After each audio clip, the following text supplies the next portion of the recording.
Telangana municipal ఎన్నికల్లో కొన్ని చోట్ల బీఆర్ఎస్ బీజేపీ కలిసిపోయినట్టుగా ప్రచారం జరుగుతుంది కదా. అంటే రేపు వచ్చే అసెంబ్లీ ఎన్నికల్లోనూ కూడా ఇదే అనిపిస్తుందా మీకు కూడా? స్థానిక ఎన్నికలు వేరు, అసెంబ్లీ ఎన్నికలు వేరు. స్థానిక ఎన్నికల్లో సహజంగా ఇష్టం వచ్చినట్టుగా పొత్తులు ఉంటాయి.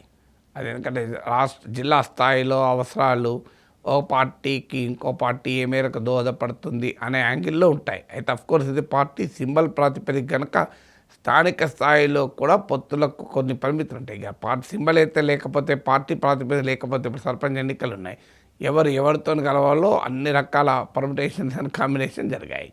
సో మీకు అలాగే ఈవెన్ పార్టీ ప్రాతిపదిక జరిగిన లోకల్ లెవెల్ అండర్స్టాండింగ్లు, అడ్జస్ట్మెంట్లు స్థానిక ఎన్నికలు ఉంటాయి. ఎందుకంటే స్థానిక ఎన్నికల్లో రాష్ట్ర ప్రభుత్వాన్ని మార్చే పని కాదు, ప్రజల మూడు కూడా రాష్ట్ర ప్రభుత్వాన్ని ఎవరుండాలి అనే యాంగిల్లో ఓట్లేరు. అందువల్ల అసెంబ్లీ ఎన్నికలకు వచ్చేవరకు అది ప్యూర్లీ పొలిటికల్ ఎలక్షన్గా మారిపోతుంది.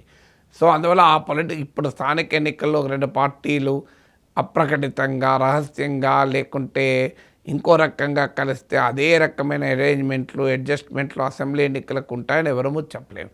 అయినా తెలంగాణలో అసెంబ్లీ ఎన్నికలు ఇప్పుడు ఉన్నాయా? ఇంకా 3 ఏళ్ల తర్వాత ఏం జరుగుతుందో ఎవడేం చెప్పగలుగుతాడు? రాజకీయాల్లో ఒక వీకే చాలా చాలా లాంగ్. అలాంటి 3 years ఇది వెరీ టూ లాంగ్ కదా. 2.5 3 years ఉన్నప్పుడు అప్పటి వరకు రాజకీయ పరిణామాలు ఎలా ఉంటాయో ఎవరూ చెప్పలేము. అయితే జాతీయ రాజకీయాల్లో బీజేపీ, కాంగ్రెస్ ప్రత్యర్థులు కనుక ఆ రెండు పార్టీలు కలిసే అవకాశం తెలంగాణలో ఉండదు. ఇక బీఆర్ఎస్ ప్రాంతీయ పార్టీ కనుక ఏ పార్టీతోనైనా కలవచ్చు. అయితే ఇప్పుడు రాష్ట్రంలో కాంగ్రెస్ అధికారంలో ఉంది కనుక సహజంగా బీఆర్ఎస్, కాంగ్రెస్ కలవడానికి స్కోప్ తక్కువగా ఉంటుంది. ఎందుకంటే బీఆర్ఎస్ జూనియర్ పార్ట్నర్ అయిపోతే బీఆర్ఎస్ బాగా బలహీనపడి ముఖ్యమంత్రి పదవికి కాంటెండర్ కానప్పుడు కాంగ్రెస్ బీఆర్ఎస్ల మధ్య పొత్తు ఉండే అవకాశం ఉంటుంది. మీకు 2004లో కాంగ్రెస్ బీఆర్ఎస్ కలిసి పొత్తు పెట్టుకుంది. అప్పుడు కాంగ్రెస్ ప్రధాన party, TRS junior party. TRS అప్పుడు ముఖ్యమంత్రి పదవికి పోటీ పడలే, అందుకని అప్పుడు అలియన్స్ కుదిరిన మాట నిజం. కానీ ఎప్పుడైతే ముఖ్యమంత్రి పదవికి రెండు పార్టీలు పోటీ పడుతున్నాయో అప్పుడు అలియన్స్కు స్కోపే ఉండదు కదా. ఎందుకంటే కాంగ్రెస్ తాము ముఖ్యమంత్రి కావాలనుకుంటే బీఆర్ఎస్ తాము ముఖ్యమంత్రి కావాలంటే ఎలా అడ్జస్ట్ అవుతారు? సో ఇక ముఖ్యమంత్రి, ఇది మొదటిగా ఫ్యాక్టర్. ఐడియాలజికల్ ఫ్యాక్టర్స్ కన్నా కూడా ఎవరు సీనియర్, ఎవరు జూనియర్. ఒక సీనియర్ పార్ట్నర్, జూనియర్ పార్ట్నర్ల మధ్య పొత్తుంటుంది. రెండు జూనియర్ పార్ట్నర్ల మధ్య పొత్తుంటుంది, కానీ రెండు సీనియర్ పార్ట్నర్లుగా భావించే పార్టీల మధ్య పొత్తు ఎప్పుడు ఉండదు. ఇక మరొక ముఖ్యమైన అంశం ఏంటంటే, మీకు బీఆర్ఎస్, బీజేపీ ఇంతవరకు ఎప్పుడు పొత్తులో లేదు కదా. అందువల్ల మమ్మల్ని ఎట్లా అంటారు, కాంగ్రెస్తో పొత్తుంది కానీ మాతో పొత్తు లేదు కదా ఏనాడు అని బీజేపీ చెప్తుంది. నిజమే, అది ఫ్యాక్చువల్లీ కరెక్ట్. బీజేపీ, బీఆర్ఎస్ల మధ్య గతంలో ఎప్పుడు పొత్తు లేని మాట నిజం.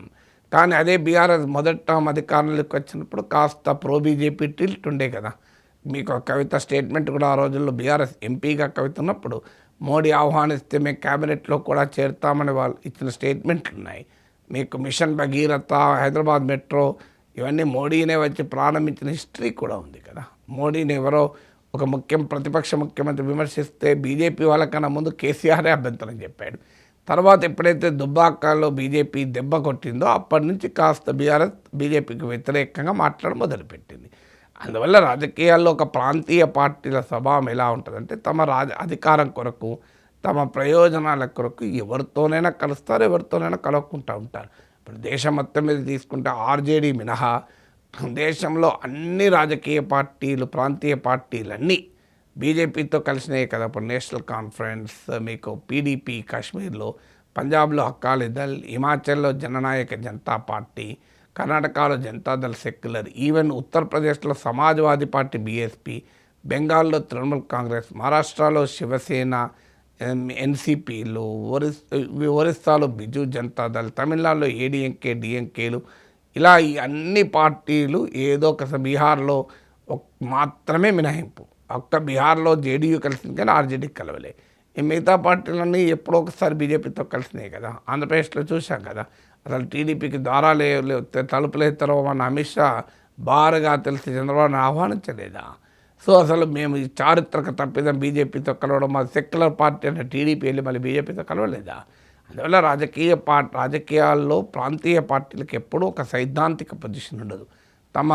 అదొక ప్రైవేట్ లిమిటెడ్ కంపెనీగా, పార్ట్నర్షిప్ ఫామ్గా పనిచేస్తుంది. ప్రైవేట్ లిమిటెడ్ కంపెనీ కూడా కాదు, సో అందువల్ల దాంట్లో ఎవరైతే మెయిన్ ప్రొప్రటోరియల్ పార్ట్నర్షిప్ ఫామ్ కూడా కాదు, ఎవరికి పార్ట్నర్షిప్ ఉండదు, ఫ్యామిలీ ప్రొప్రటోరియల్ బిజినెస్ అది. ఆ ఫ్యామిలీకి రాజకీయంగా లాభం వచ్చే పనులు చేస్తారు తప్ప ఇక్కడెక్కడ సిద్ధాంతాలు కానీ ఇంకేవి ఉండవు. అందువల్ల ఎవరు ఎవరితో కలవచ్చు, ఎవరెవరితోనైనా కలవచ్చు రాజకీయాల్లో.